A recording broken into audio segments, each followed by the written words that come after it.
السلام عليكم ورحمة الله وبركاته. ازيكم يا حبايبي؟ عاملين ايه؟ يا رب تكونوا بخير. رجعت لكم فيديو جديد ولسه مكملين معاكم في الأجهزة الكهربائية الصغيرة في جهاز العروسة. قبل ما نبدأ الفيديو ما تنسوش تشتركوا في القناة وتفعلوا زر لكم يا حبايبي. وزي ما قلت لكم لسه مكملين في الأجهزة الكهربائية الصغيرة. طبعا انتوا هتقولوا لي الكرتونة دي بتاعت ايه؟ هقول لكم دي كرتونة ملهاش علاقة خالص بالأجهزة اللي انا هقولها لكم في الفيديو.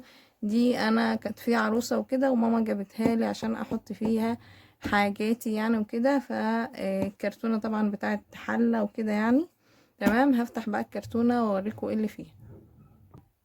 اول حاجة يا حبايبي في الكرتونة هي المكوة. والمكوة طبعا اساسية في جهاز العروسة.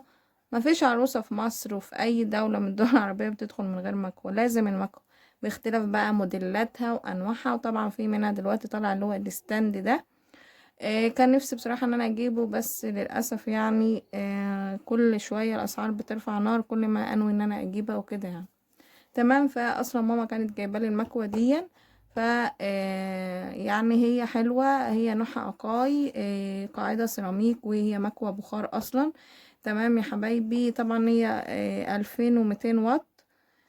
تمام. مش عارفه بقى الحاجات اللي فيها دي ايه، انا طبعا ما استخدمتهاش قبل كده وما فيش نفس الموديل مش موجود عندنا في البيت. هو زي ما انتم شايفين كده اهو. طبعا اقاي دي انا مش عارفه طبعا هي صنع في ايه، بس هي انا ما اعتقد ان هي ايه صيني، على ما اعتقد يعني.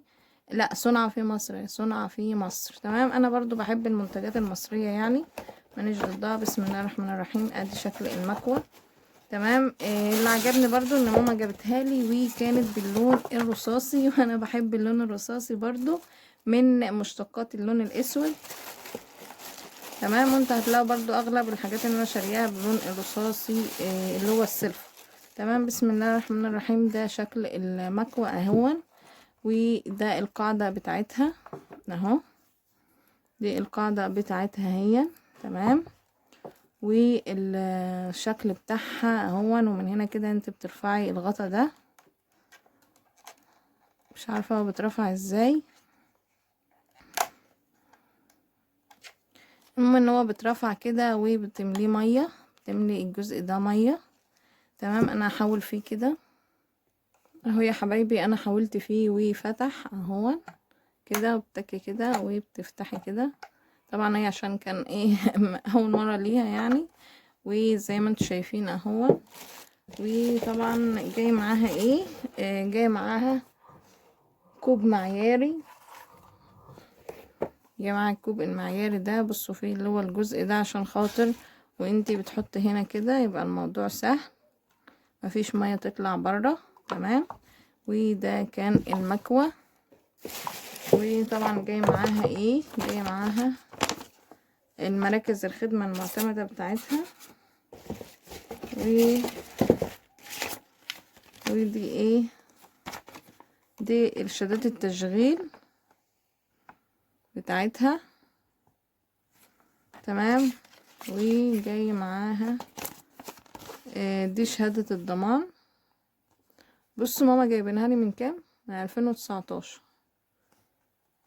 تاريخ الشراء بتاعها شهر 10/2019. بصوا يعني مدة كبيرة جدا اهي.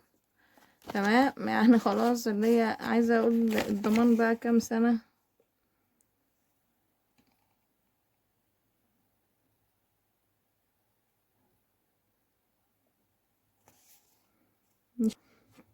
مدة بسيطة جدا يعني، يعني قولي سنة كده يعني، فممكن يكون خلاص الضمان بتاعها خلص. وده كان المكوة بتاعتي في جهازي. ده كان اول حاجة يا حبايبي في الكرتونة، هو الميزان ده. طبعا الميزان ده دلوقتي العرايس بتشتري ميزان عشان توزن الحاجات بتاعتها. ادي شكل الميزان اهو. طبعا هو في زرار اون واوف وموديلات، وزي ما انتم شايفين كده هو رقمي. طبعا هو شغال بالحجارة اهو، شغال بالحجارة. وفي ميزة برضو ان هو يشتغل بالكابل، لو في عندك كابل زي ده ممكن تشغليه بيه. تمام. ده كان الميزان كان في حدود 130 جنيه.